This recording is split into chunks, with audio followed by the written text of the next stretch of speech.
Solve करने के बजाय हम इसकी प्रॉब्लम को और बढ़ा रहे हैं, यानी इसे समाधान देने के बजाय हम इसके समाधान को क्या कर रहे हैं, दबा दे रहे हैं और इसकी समस्याएं को और बढ़ा दे रहे हैं।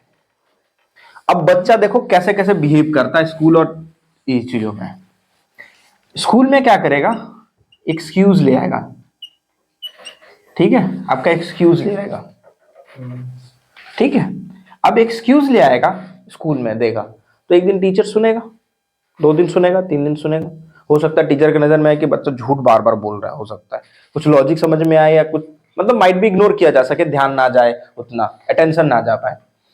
अब ये जाएगा पेरेंट्स के सामने, फिर यहाँ एक्सक्यूज देगा। ये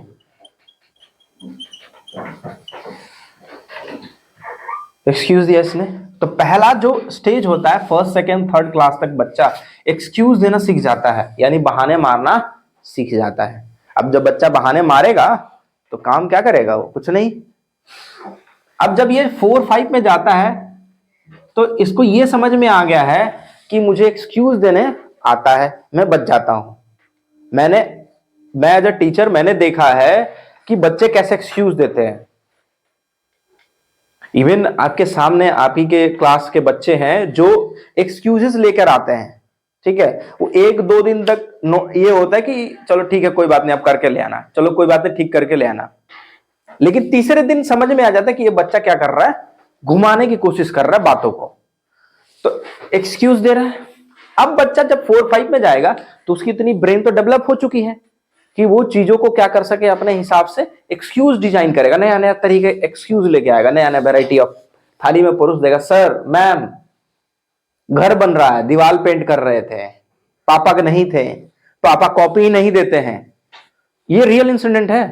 हमारे एक विद्यार्थी है, वो कहता है कि मम्मी मुझे कॉपी नहीं देती है, पापा मुझे कॉपी नहीं देते, और जब भी उसके घर का नंबर लगाता हूं ना तो लगता ही नहीं है, या लगता है तो बिजी ही आता है। तो ये सिलसिला है। और मैं ये बात उस बच्चे पेरेंट्स से बात फिर करूंगा एक बार, कभी ना कभी मैं लगा हुआ हूं कि किस दिन फोन लगे मेरा बात हो उस पेरेंट्स से और मैं इसका प्रॉब्लम पता करूं क्या दिक्कत है। वो बोलता है सर पापा रात में लेट से आते हैं, 10 बजे 11 बजे आते हैं, मम्मी कॉपी नहीं देती है। क्यों नहीं देती है भाई, तो मम्मी के पास पैसे नहीं होते। ऐसा कौन सा पेरेंट्स होंगे जिनके पास पैसे ना होगा 20 रुपए की कॉपी खरीदने के लिए, क्लास और कॉपी अपडेट नहीं होती है। बच्चे के टिफिन आ रहे हैं, अच्छे अच्छे वैरायटीज ऑफ फूड आ रहे हैं खाने के लिए, अच्छे अच्छे हेल्दी फूड, तो बच्चे को कॉपी देने में पेरेंट्स करते रहेंगे, ये कैसे हो सकता है, मुमकिन कैसे है ये। तो ये चीज मेरे को एक हमेशा डाउटेबल में डालता है, और मैं जब भी फोन लगाता हूं तो फोन ही नहीं लगेगा, बिजी ही आता आधा टाइम। अब पता नहीं क्या इशू है। दूसरा, अब बच्चा जैसे जैसे ग्रो करेगा, अब वो इतना एक्सक्यूज देने सीख चुका है कि टीचर अब ना बड़े बच्चों को भी धर लेते हैं, 1-2 बार एक्सक्यूज देंगे पकड़े जाएंगे वो। अब वो क्या करेंगे, यहां से दूसरा पहलू आता है हमारा, इग्नोर। इग्नोर इग्नोर करेंगे, ठीक है। और घर में भी जाएंगे, पेरेंट्स के सामने भी पेरेंट्स बोलेंगे पढ़ लो क्या कर रहे हो, क्योंकि उनको पता है कि पेरेंट्स को तो a-b का होल स्क्वायर तो फॉर्मूला याद नहीं होगा, तो पेरेंट्स को बेवकूफ बना लेंगे। मैं वो 2% वाले दूसरे नंबर वाली बात कर रहा हूं, जो 10% सीखते हैं घर पे जाके, पेरेंट्स उनको कोई सपोर्ट नहीं कर पाते हैं। जिनको घर पे सपोर्ट करते हैं तब तो पेरेंट्स आपको 2 मिनट में धर लेंगे, यूं पकड़े जाएंगे, ठीक है। तो बच्चा क्या करेगा, अब इग्नोर करेगा। स्कूल में भी क्या करेगा, इग्नोर करेगा, यानी काम बताया जाएगा, काम कर सिखाया जाएगा, वो देखेगा, फॉर्मेलिटी निभा देगा कॉपी में, काम खत्म। उसके बाद सीखा या ना सीखा कोई फर्क नहीं पड़ता। घर में गया, कॉपी अपडेट, टीचर ने चेक किया, कॉपी अपडेट। टीचर ने कभी पूछ दिया तो इग्नोर मार देगा, सर नहीं सर हम एब्सेंट थे, जबकि उस दिन उसके अगले दिन प्रेजेंट रहेगा। ऐसे हमने बच्चे देखे हैं। जब रजिस्टर खोल कर हम चेक करते हैं ना उनकी अटेंडेंस, तो पूरे महीने में बस 2 दिन एब्सेंट किया है उन्होंने, और उसकी पूरी कॉपी खाली पड़ी हुई है। तो क्यों सर, तो हम एब्सेंट थे, बहुत दिनों से एब्सेंट थे। जब उसकी रजिस्टर खोल के देखी जाती है तो पूरा महीना प्रेजेंट है, बस 2 दिन एब्सेंट है। इतने खतरनाक बच्चे हैं। कहां से सीखा है उन्होंने, तो पहली दूसरी तीसरी क्लास में ही सीख लिया एक्सक्यूज देना, और जैसे चौथी पांचवी में आया तो एक्सक्यूज के साथ साथ जैसे जैसे ऊपर बढ़ते गए इग्नोर भी करते चले जाएंगे। अब जैसे जैसे ये इग्नोर करेंगे, इनकी बॉडी ना डेवलप हो रही है, हार्मोनल चेंजेस होंगे।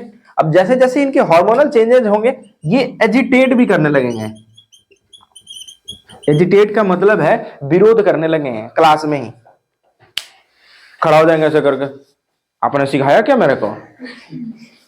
फैक्ट है ये, मैंने अपनी आंखों से देखा बच्चों को कहते हुए टीचर से कि आपने मुझे सिखाया ही नहीं है, आपने मुझे समझाया ही नहीं है, आप मेरे पे ध्यान ही नहीं देते हैं। ये एक एजुटेशन का तरीका है। घर पे जाके पेरेंट्स के सामने बैठ जाएंगे वो पेरेंट्स से, ट्यूशन लगवा दो, ये लगवा दो, वो लगवा दो। पेरेंट्स ट्यूशन भी लगवा देंगे तो ट्यूशन जाएंगे तो ट्यूशन में कुछ नहीं सीखेंगे।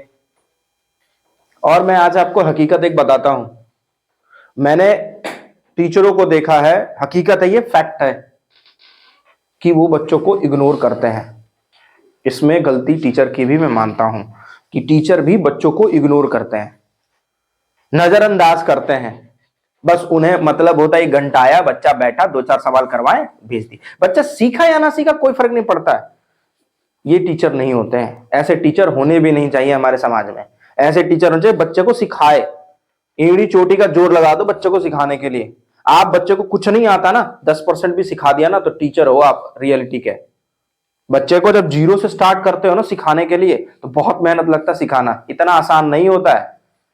ठीक है, तो बच्चा क्या कर रहा है? एजिटेट कर रहा है, एजिटेट कर रहा है भाई, घर पे भी एजिटेट कर रहा है। तो यहां से एक हमारा मेरा थ्योरी निकल कर आता है, EIA। हम जब छोटे होते हैं तो एक्सक्यूज देते हैं, जब थोड़े बड़े होते हैं तो एक्सक्यूज प्लस इग्नोर करते हैं चीजों को, और जब थोड़े और बड़े हो जाते हैं तो excuse plus ignore plus agitate दोनों करते हैं, तीनों करते हैं साथ में। ठीक है, अब मान लो कि एक बच्चा मेरे पास क्लास 8 में आया, सपोज करो, पढ़ने के लिए, और उसने वो पूरा ये जो 7 तक का पड़ाव है ना, वो पूरा ये उसने एक्सक्यूज और इग्नोर वाला पूरा सीख रखा है। अब वो मेरे सामने आएगा तो एजिटेट भी करेगा, क्योंकि उसकी उम्र हो चुकी है एजिटेशन में आने में, एजिटेट करने का यानी विरोध करने का। ठीक है, पेरेंट्स के सामने विरोध करेगा। अब उस बच्चे की एक्सक्यूज और इग्नोर को काटना पड़ेगा, तो रामबाण चलाना पड़ेगा, यानी राम राज्य लाना पड़ेगा भाई। उस बच्चे के दिमाग के अंदर जो शैतानियां पनप चुकी है उसको काटना पड़ेगा। तो बोलते हैं ना, बैक्टीरिया जब दिमाग के अंदर पनप जाए तो उसको खत्म करने के लिए एंटीबायोटिक चाहिए। तो एंटीबायोटिक 2-3 तरीके होते हैं, प्यार से और डंडे से, यानी उसे डर दिखा करके, उसके दिमाग के अंदर खौफ दिखा करके, और प्यार से यानी उसकी समझा करके, बुझा करके, उसको मतलब इतना सक्षम बना देना कि वो बच्चे को धीरे धीरे रियलाइज होने लगे। क्योंकि वो देखो पूरा वो 7 साल उसने ना बस एक्सक्यूज और इग्नोर प्रैक्टिस किया है। अब जब कंटिन्यूअसली आप एक ही एक्शन को परफॉर्म करेंगे तो आप उससे हैबिचुअल हो जाएंगे, आदत हो जाएगा आपको। तो आपसे कोई कहेगा कुछ करने के लिए, तब क्या दोगे? एक्सक्यूज, उसके बाद क्या दोगे आप? इग्नोरेंस दोगे, और फिर आगे उम्र पे बढ़ोगे तो एजिटेट करोगे। तो ये सारे उम्र जो होती है ना, बहुत खतरनाक होता है ये। इसलिए हर स्टेज पे बच्चे को मॉनिटर करना बहुत जरूरी होता है। ये इसमें स्कूल का भी, इसमें ट्यूशन टीचर का भी, और इसमें पेरेंट्स का भी बहुत बड़ा योगदान होता है। मैं देखा हूं, 2 दिन बच्चे पढ़ेंगे, तीसरे दिन कहीं और ट्यूशन भेज देंगे, तीसरे चौथे दिन कहीं और भेज देंगे, पेरेंट्स कहीं और भेज देंगे। स्कूल में पढ़ रहे हैं, एक साल इस स्कूल में पढ़ेंगे, अगले साल किसी और स्कूल में, अगले साल कहीं और भेज देंगे, कहीं हॉस्टल भेज देंगे, कहीं कहीं भेज देंगे। अरे बच्चे की कमजोरी जानी है, बच्चे को क्या दिक्कत है उससे बात करिए। आज का मैं आपको एक इंसिडेंट बताता हूँ, रियल इंसिडेंट। मैं एक बच्चे की कॉपी चेक कर रहा था, उसके मैथ्स की।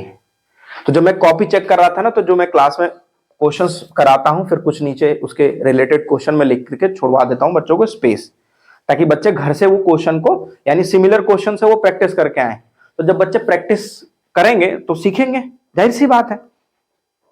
अब जब मैं उस बच्चे की कॉपी चेक कर रहा था ना, तो मुझे जितने मैंने होमवर्क दिए थे ना, सारे जगह ब्लैंक ब्लैंक थे, सारे जगह छोड़ रखा था उसने।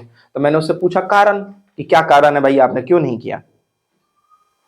तो मैंने पूछा कि आपको घर पे कौन पढ़ाता है, कौन हेल्प करता है पढ़ने में?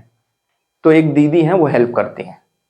तो मैंने बोला कि आप दीदी से ये क्वेश्चन पूछें कि दीदी ये मिलीलीटर है, मिलीलीटर से मुझे लीटर में जाना है तो क्या करेंगे? ठीक है, क्लास में मैं बताया, आपको 10% समझ में आया, फिर आप जाके भूल गए, फिर घर जाकर के आप फिर से पढ़ोगे तो सीखोगे। यानी वो तीसरे लेयर का बच्चा है वो, यानी वो बच्चे में कमजोरी नहीं है, बच्चा सीखना चाहता, पढ़ना चाहता है, लेकिन वो तीसरे लेयर में आता है। यानी वो बच्चा सीखा, भूला, घर गया तो भूला ही रहा, उसको कोई सिखाएगा तो वापस से आएगा, तो घर पे स्कूल में आएगा तो सीखा हुआ आएगा। तो ये चैन जो चेन है ना, वो तोड़ सकता है, वो ब्रेक कर सकता है। लेकिन वो घर पे किसी ने कोई हेल्प नहीं किया, तो दीदी हेल्प करते हैं, तो दीदी ने बताया नहीं। तो क्यों नहीं बताया भाई? तो दीदी कहीं कि हम स्कूल का काम नहीं कराते हैं। आप सेंस लगाइए, लॉजिक लगाइए। जो बच्चा आपके पास आ रहा है गाइडेंस लेने, टीचर क्या होता है, गाइडेंस देते हैं, एक मार्गदर्शन देंगे कि देखो भाई ये क्वेश्चन है ना, इस क्वेश्चन को ऐसे नहीं ऐसे करते हैं और ये चीजें हैं, और उसी से रिलेटेड 4-5 क्वेश्चन सामने बैठा के करवा लो। बच्चे को दिमाग के अंदर एक मेमोरी डेवलप हो जाएगा कि ये प्रश्न को हमें ऐसे करना होता है। अब जब वो बच्चा समझ गया इस चीज को तो सीख जाएगा वो। तो यही फेनोमेनन हमें सीखना है, हमें पेरेंट्स को भी बताना है। आप सभी मेरे विद्यार्थी हैं, जितने लोग वीडियो को देख रहे हैं वो सभी मेरे विद्यार्थी हैं, और शायद हो सकते हैं वो पेरेंट्स भी वीडियो को देख रहे हो। तो मेरा सभी पेरेंट्स से, सभी स्टूडेंट से भी यही दरखास्त है कि आपको कोई समस्या है, दिक्कत है, तो आप पेरेंट्स से बेझिझक बात करिए, अपने टीचर से बात करिए जो आपको भरोसेमंद हो, जो आपकी बात को समझता हो। ये ना कि बिना बात के ऐसे ही कुछ भी कह देना, इग्नोर कर देना, ऐसा नहीं। आप जीवन में कोई ना कोई ऐसा टीचर, पेरेंट्स मिलेगा आपको, या कोई बड़ा भाई बहन जो आपकी बात को सुनेगा, समझेगा, आपकी समस्या का समाधान निकल कर ले आएगा। तभी बच्चे हमारे आगे बढ़ेंगे। और पेरेंट्स से भी विनम्र निवेदन है कि वो भी इस चीज को फॉलो करें, बच्चे को समझाएं, बुझाएं, देखें उसकी कमजोरी क्या है। हमेशा डांटने से और उसे कड़ाई सख्ती देने से कुछ नहीं होता है। बच्चे कभी सीखते नहीं है।